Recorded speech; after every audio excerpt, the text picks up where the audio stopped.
Pregnant सास।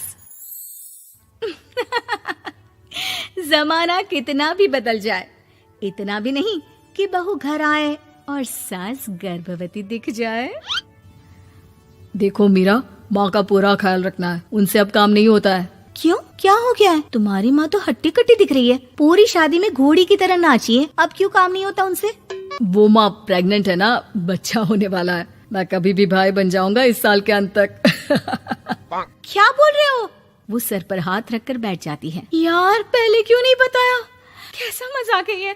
झूठ बोल रहे हो ना? हाँ, झूठ बोल रहे हो ना? तभी ससुर की आवाज आती है। बहू, पानी गरम कर दे, तेरी सास को दवाई देनी है। समय पर दवाई ना दी तो परेशानी हो जाएगी।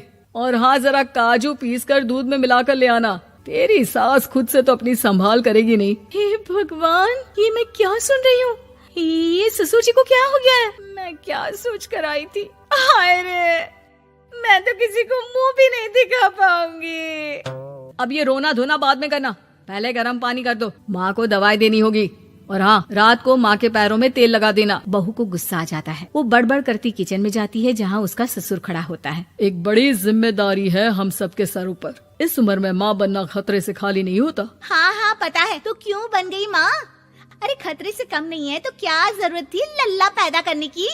कैसी बात कर रही हो बहू? क्या तुम खुश नहीं कि घर में एक नया मेहमान आएगा, छोटे छोटे पैरों से पूरे घर में घूमेगा? पिताजी, ये हाथ जोड़े आपके, आप यहाँ से जाओ। ये शायरी बाद में बताना, अभी मैं पानी गरम करके थर्मस में दे देती हूँ। सारा दिन पिलाते रहो गरम पानी। और हाँ, ये बच्ची की बात बार बार मुझसे कोई नहीं करेगा। बहू का पारा अब चढ़ा ही रहता था। वो काम तो सारा करती, लेकिन किलस किलस कर। मीरा सारे काम से फुर्सत पाकर बैठी होती है कि माँ का फोन आ जाता है। बेटा, बहुत बड़ी जिम्मेदारी है तेरे सर पर, अच्छे से निभाना। ससुराल में हर किसी को खुश रखना वैसे तो मुश्किल है, लेकिन भगवान ही हिम्मत देता है बहू को हर कुछ सहकर सबको खुश रखने की। क्या बड़बड़ किए जा रही हो माँ? जानती भी हो कि यहाँ क्या चल रहा है? मेरी सास, अरे तेरी सास तो देवी है देवी। कितने खुश हो रहे थे सारे तेरी सूरत देख देख कर। पता नहीं जैसे बहू नहीं कोई मन मांगी मुराद मिल गई हो उन लोगों को। अरे बात तो पूरी सुनो। मन मांगी बुरा तो पूरी हुई है। अरे मेरी सास को बच्चा होने वाला है, प्रेग्नेंट है वो। क्या बकवास कर रही है मीरा? ये बात किसी को कहना मत। मुझे तो बता दिया, लेकिन अब अपनी जबान सिल ले। कहाँ है तेरी सास? बात तो करा मेरी। पूछू जरा, पोता पोती खिलाने की उम्र में खुद का बच्चा खिलाने का शौक कहाँ से आ गया? और आया भी तो बताना तो चाहिए था। अब क्या नाक कटाने के लिए हम लोगों से रिश्ता जोड़ा है? रुक, तेरे पापा से बात करती हूँ। मीरा फोन रखकर लेट जाती है। वो एक सपना देखती है कि उसकी गोद में एक बच्चा खेल रहा है। भाभी की गोद में कितना खुश दिख रहा है ना, लग ही नहीं रहा कि भाभी है। मैं तेरे लिए क्या लाया हूँ, सोने की बालियाँ। तेरी शादी में तो मैं बुढ़ा हो जाऊंगा ना। अरे कैसी बात कर रहा है बेटा, इसकी जिम्मेदारी तो तू ही लेगा। हम लोगों का तो कोई भरोसा नहीं, कब ऊपर वाला उठा ले। बहू को सास को देख देख कर गुस्सा आ रहा था। तभी वहाँ पड़ोसन आ जाती है। अरे बहू, तुझसे तो पूछने से भी डर लगता है कि कब खुशखबरी सुना रही है। अब तो अपनी 1 महीने की ननद की ही जिम्मेदारी संभाल ले, बहुत है। अपने जेवर भी रख देना और पैसे भी जमा करना शुरू कर दे। वो बात आगे बढ़ाती उससे पहले ही बहू जोर से चिल्लाकर उठ जाती है। नहीं नहीं नहीं नहीं, मैं अपने जेवर किसी को नहीं दूंगी। अरे कौन ले रहा है तुम्हारे जेवर? तुम औरतें भी ना सपने में भी जेवर ही संभालती रहती हो। मैंने जो सपना देखा है ना, सुनोगे तो होश उड़ जाएंगे।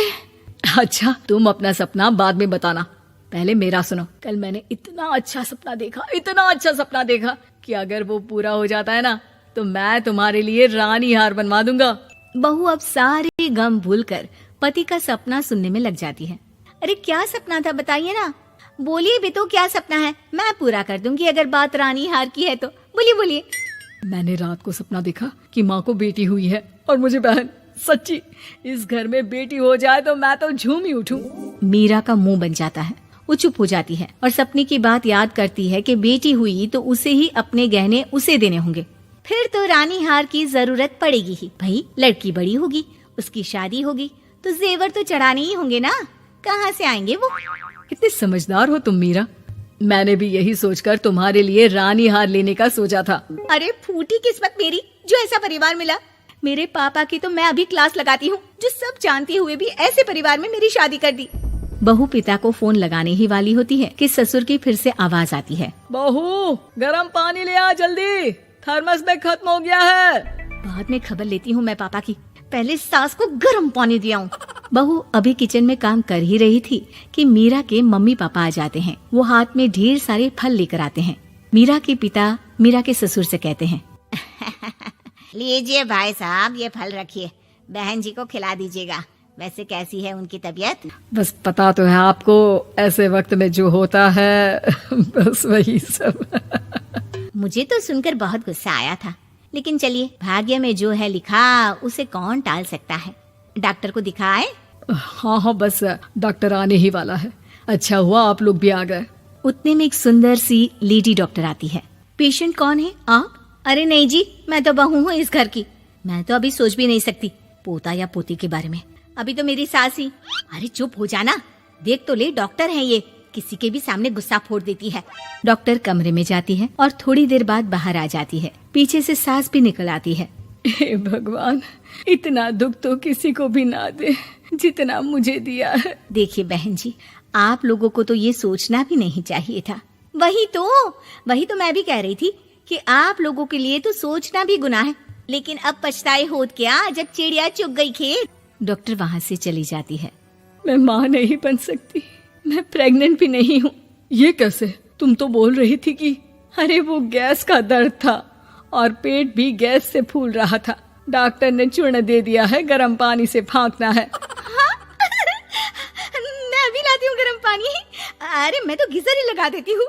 हाय रे, खुशी के मारे पागल ना हो जाओ।